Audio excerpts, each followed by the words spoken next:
I am Surat, and this is my Safarnama. A convergence of cultures and rituals, languages and dialects changing every few blocks, invisible borders and abundant migration. Perhaps I am as cosmopolitan as a city in India can get. I am a city built by migrants from within the state and all over the country. Kathiawadis and Jains, Punjabis and Sindhis, Biharis and Orias, Malayalis and Tamilians, Kannadigas and Nepalis, Goans and Parsis, Boris and Burmese, so on and so forth. A rich, brimming confluence of India, vibrant diversity woven methodically and meaningfully into the city's fabric. Our protagonist today mirrors the same spirit. Over and above being a prolific architect and interior designer, he's been a node, a mothership. One could give him titles of being IIIT Surat Regional Chapter's founding chairman or IIIT's first national president from outside of Maharashtra. Essentially, though, he's been a catalyst, bringing together various people and diverse schools of thought under a single umbrella. Surat is the only city in the country that hosts IIA and IIT meetings on the same platform. He believes in people. He believes in being fair, providing space, tolerating till it hurts, and expanding the limits of tolerance. Listen to him elucidate being a third-generation architect, bringing hundreds of professionals together, developing a sense of camaraderie, valuing everyone's opinions, and being a leader of the people. Presenting Bankim Dave narrating his Safarnama.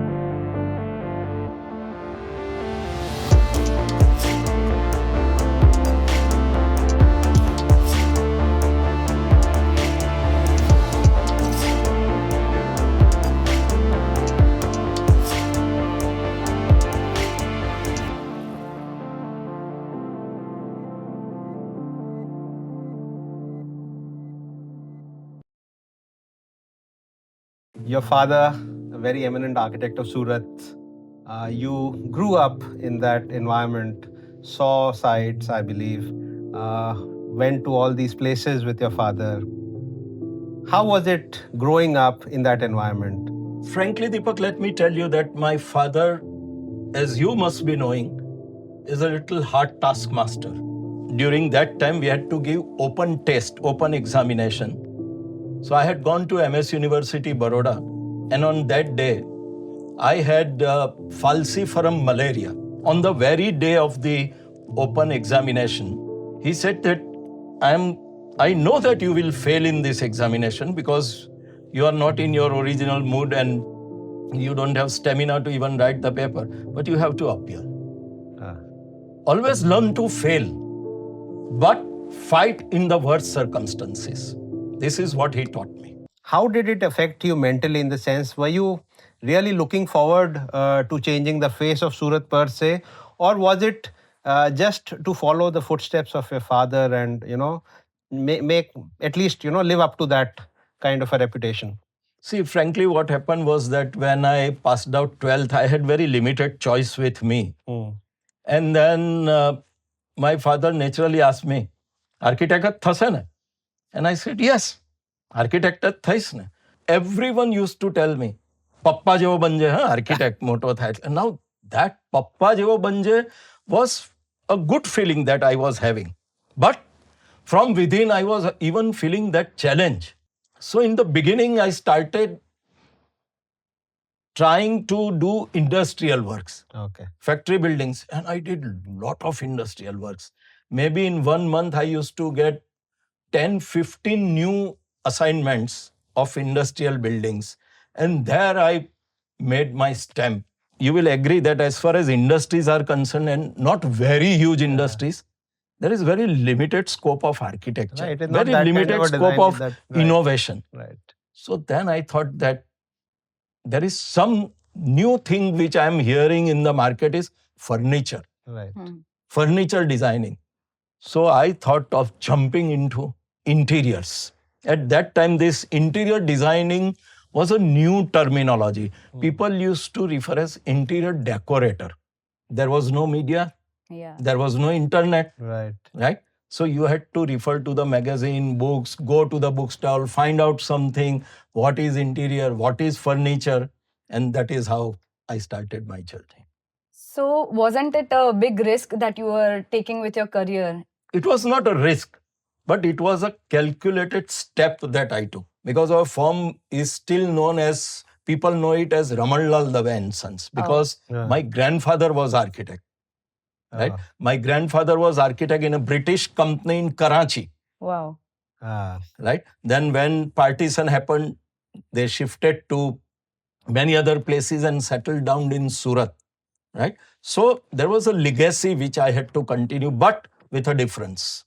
See, an interior, I believe, is a more personal job rather than an architect, right? It involves the entire family. It has these, wives coming in and putting her own requirements, and the son comes up. You must have faced these challenges for the first time, because I know architecture is a very technical field, and normally people, they don't tend to overrule the architect. But when it comes to interior design, a lot of people, feel that they are born interior designers. So did you face these challenges in your initial years? When I started my practice, there were no computers. You Right. had to sit on the drawing board with those tracing papers, set square, T-square, pencil, and even ink. Let me tell you, in my first class of architecture, we were taught how to sharpen your pencils. I don't know today's generation whether they know the use of pencil as H, 2H, 1H, HB. Today what happens that if the client, as you said, the wife comes in, the daughter comes in, son comes in, and even the media comes in, and then they say, itna change kar do. So you go back to the office, click the computer, copy, paste, or add or something, and the drawing is ready by evening. Here, either you have to erase, and if at all, to impress the client, if you have done an ink drawing, if you have inked the drawing, then you have to take a blade, scratch it, and I then remember. right, I and remember. then you have to prepare, and that would take maybe 2, 3, 4 days. There was a bungalow near Richie Rich. I got that work. I started discussing with the client, the family. I prepared so many drawings, as I said, on the tracing. And at that time, because interior designing was a new field, even the drafts girl or draftsman that you have, it was referred to as like that during that time, right? They did not know how to prepare interior drawings. Right. So I myself had to sit on the table, do all the drawings. So I prepared about 10, 15 such tracings at that time. He liked everything. Then we just discussed કે ક્યારથી ચાલુ કરવું છે, તો કે હું વિચારીને કહું. And after 1 week, there was no reply. There were no mobiles at that time. So either you have to call on the landline or you have to go there. And I did not have a car. I was moving on a scooter at that time. So I went to that person and he said, now I am thinking કે હું કોઈ બીજા પાસે પણ કરાવું કામ. So I said that you should have decided before. I made so many alternatives. On first or second alternate itself, you should have told me that I want to try someone else also. Right. So he said, ha, but મને મોડો ખ્યાલ આવ્યો. And then I said, in that case, my fee for just preparing these drawings, they get ketli fee. So at that time I said 5,000 rupees is my fee. And the reply that he gave me, Dikra, કાગળિયાના પૈસા નહીં હોય એમ. કાગળિયાના પૈસા નહીં હોય. And I felt so bad. કાગળિયા? It was something that I put on the paper from here, from discussion with you. And I was trying to explain him and he said, તું હજી જાની આગળ જાય એટલે તને ખબર પડે. કાગળિયાના પૈસા કશે નહીં મળે. My drawings were referred to as કાગળિયા. And from that day, I learned a lesson that whenever you do some job, at least request the client humbly to give you some advance. Right. But there must be times, the clients asking the carpenter about your drawing, ye acha hai na? No, not only carpenter. That even happens today. I think it must be happening with you all. Not nowadays, because of you, it is not happening because the architects have reached that level. But I'm sure at that Yes, time. even see, when you go in a shop to purchase maybe a wash basin or a commode or maybe a faucet. And normally I have a practice that I keep my vendor with me. So if there is a plumber, my plumber is there with me. So he also sees whatever is selected. And clients who are multimillionaires, who are into a very big business, running huge industries, would ask plumber, अच्छा लगेगा ना?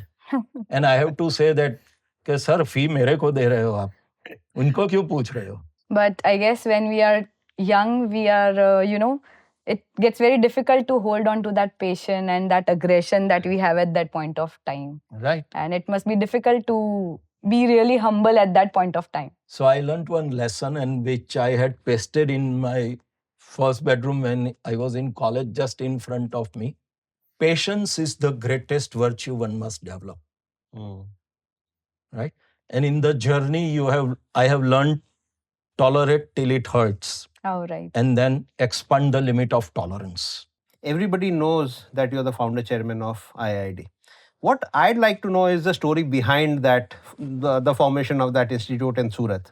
We know that it was there in Mumbai. Maybe it had its presence across India. But I don't remember it getting so vibrant unless you stepped in.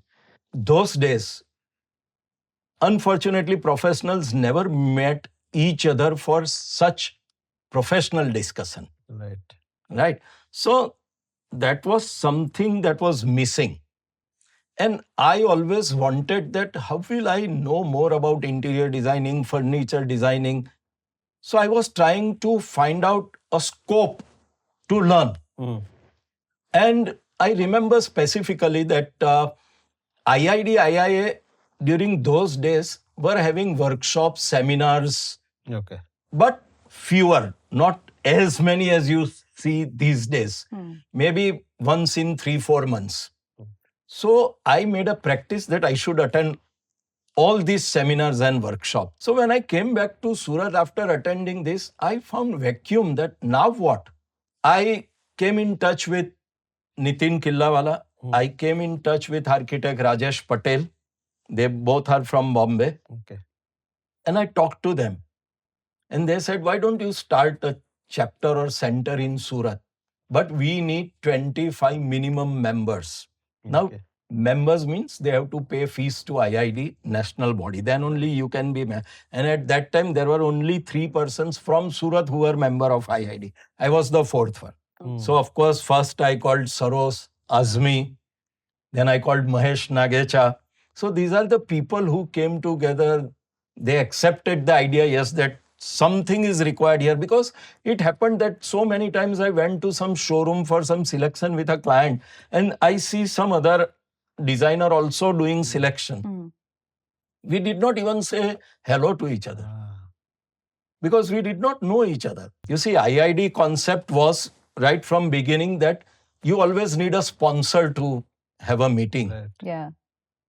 But with the grace of God at that time, I just went and came in touch with 1 or 2 traders and they readily agreed.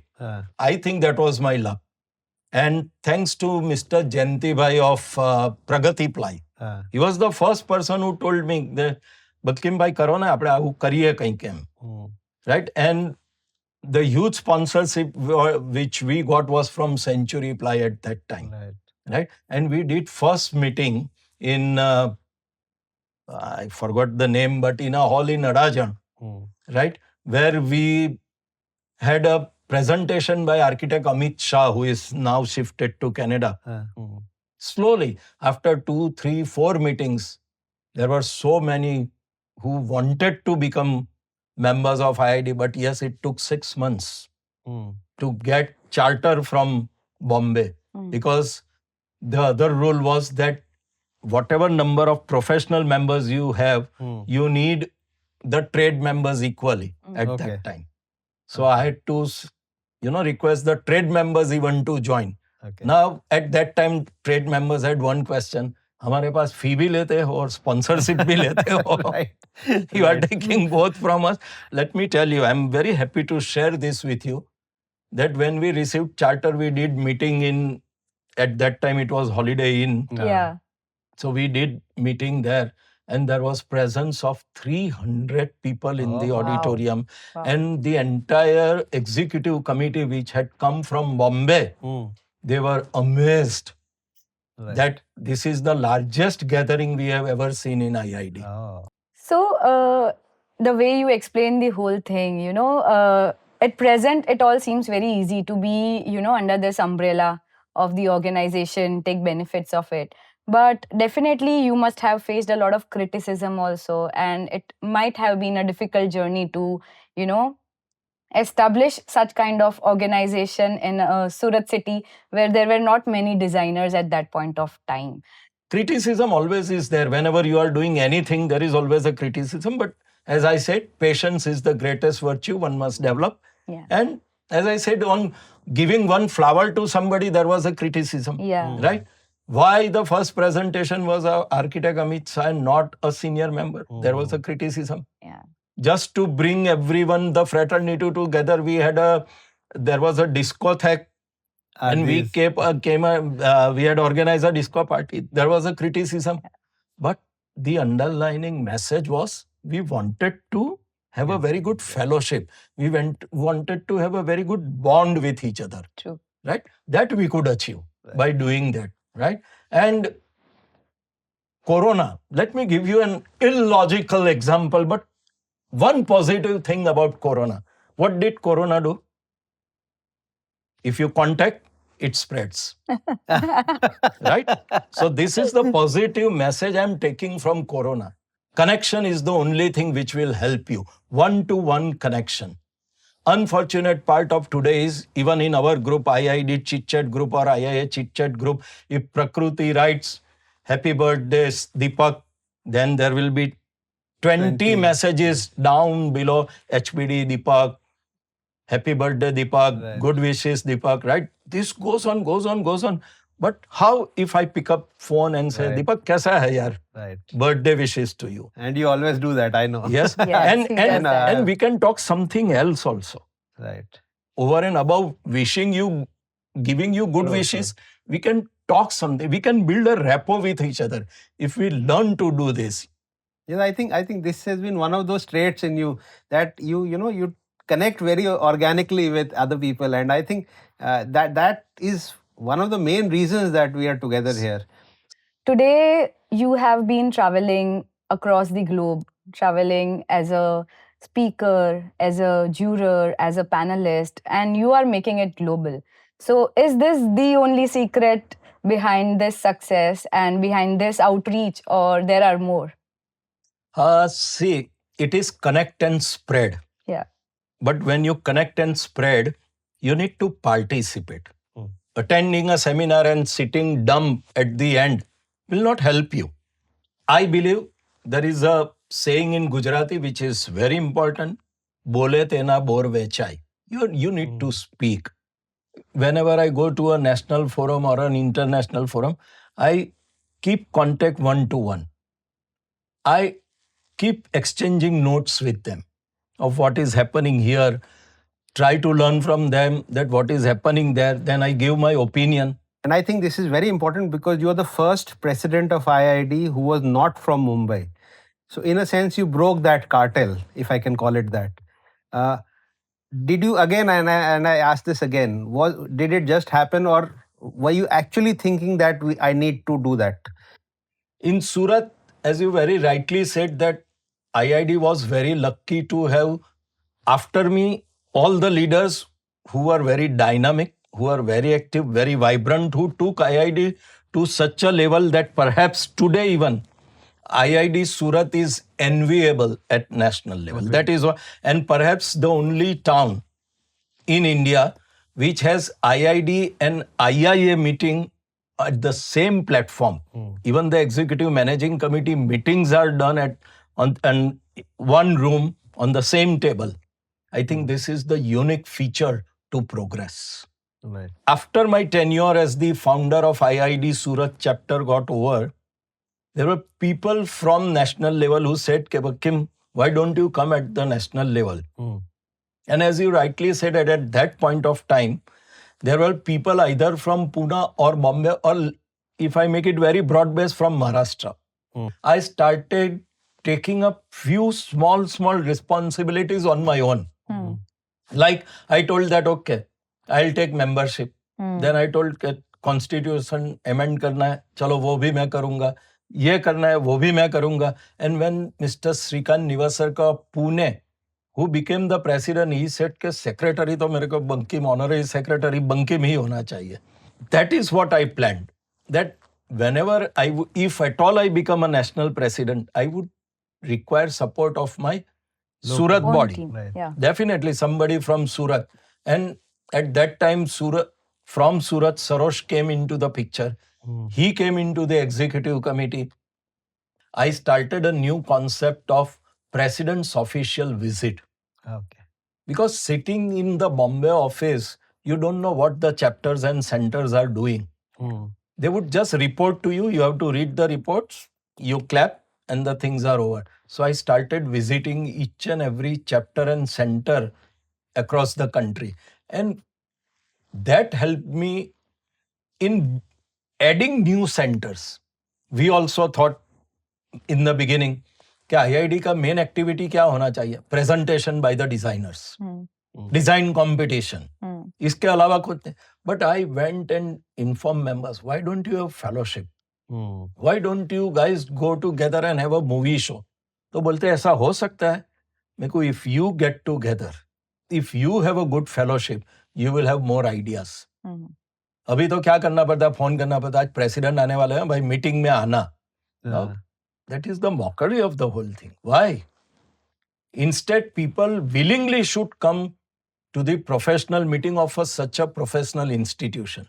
One more practice I always tried to follow was कि मैं जहाँ भी जाता हूँ, for example, if I go to Visakhapatnam as a president, I would always want to visit a new member workplace. Right? Okay. तो नए designer के यहाँ उनके ऑफिस पे IID president जाता है, so that fellow feels so happy, so proud that the national president visited my office. I used to visit a trader. तो उन लोगों को भी लगता है कि नहीं ये तो हमारी इंस्टीट्यूशन है.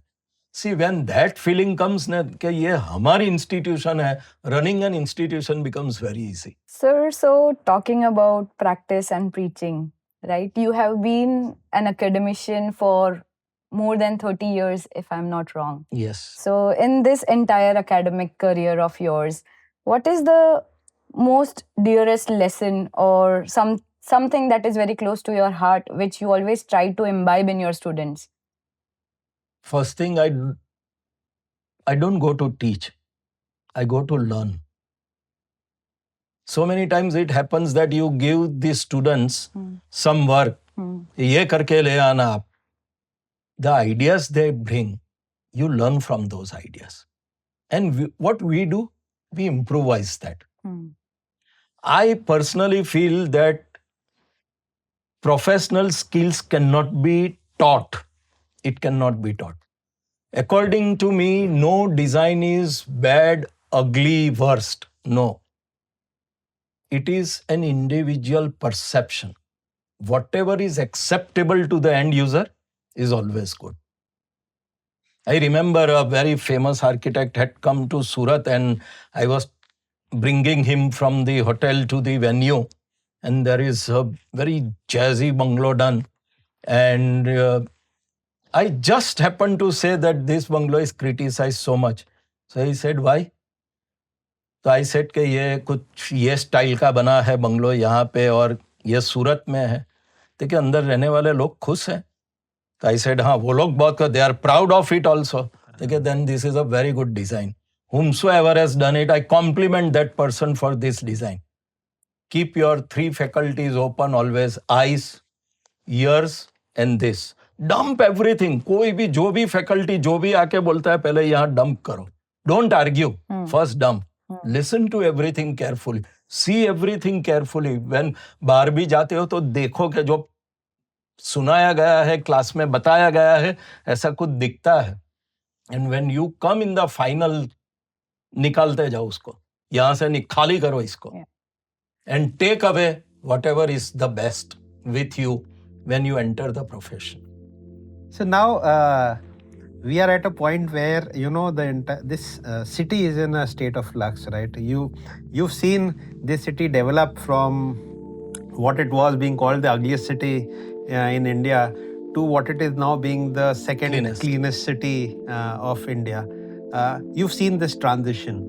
What do you think happens now? And I'm asking to you this as a designer and as a leader of an institute which fosters designing, that complements and develops good design. What I feel perhaps as an institution is that it is time when we bring some discipline to the whole system. Okay. Right? Something is provided to you. For example, your father gives you the most modern or the latest Apple phone, but then you must know how to use it. Right. Which is very important. The fellow must be having the latest camera, but then the person has to learn how to use it, right? Likewise, the Surat Municipal Corporation has provided us beautiful infrastructure facility, has perhaps given us this title of the cleanest city. It is now our turn to tell people how to use it. And perhaps the best people to tell them are the designers. Perhaps Vishal Shah's design about Gopi Talab, right? Excellent. Now, we need to teach people how to use Gopi Talab as a design, right? Then only the best can come out of it. Even flyovers, you see people parking their car, right? On the bridges, we see people on Sundays standing just for fun, right? As designers, we must start bringing awareness in people that how such infrastructure facilities can be best used. Great. Thank you so much, Bankim. It's been such a pleasure to be a part of this conversation. And somehow I feel that we started this, journey together. And I think this story that you've told will inspire a lot of people. And I'm so grateful for you to do this. Thank you so much. Thank you. My special thanks actually to both the IID and IIS Surat, IIID Surat Regional Chapter and the IIS Surat Center, and of course to both of you for giving me this opportunity to express my views, ideas or comments, whatever you say. I feel very elated. Thank you so much. The pleasure is all ours, sir. The chapters of your life, the chapters of your Safarnama will definitely be lessons to a lot of people and the generations to come. Thank you. It was a pleasure hosting you. मेरे सफर की अधूरी है कहानियां, हर मोड़ पर जैसे है एक फसाना। मेरे जहन की आवाजों को सुन, कैसे बताऊं तुझे ये सफरनामा। रिश्तों की है मेरी बहुत सी बातें, कुछ अनकहे वादे हैं निभाना। आ पास बैठ कुछ बातें बताऊं, बड़ा दिलचस्प है ये सफरनामा। ये कहानी है या हकीकत, जरा मुश्किल है ये बताना। मेरे माजी को बयां करता एक एहसास है ये सफरनामा। रेत पर बने वो ख्वाबों के महल, मुश्किल था उसमें घर बसाना। ऐसे आशियाने के परत खोलता नया किस्सा है ये सफरनामा। अपने कल को याद करता हूँ, आसान नहीं है उसे भुलाना। अपने कल की उम्मीद रखता हूँ, बाकी है अभी सफरनामा, बाकी है अभी सफरनामा।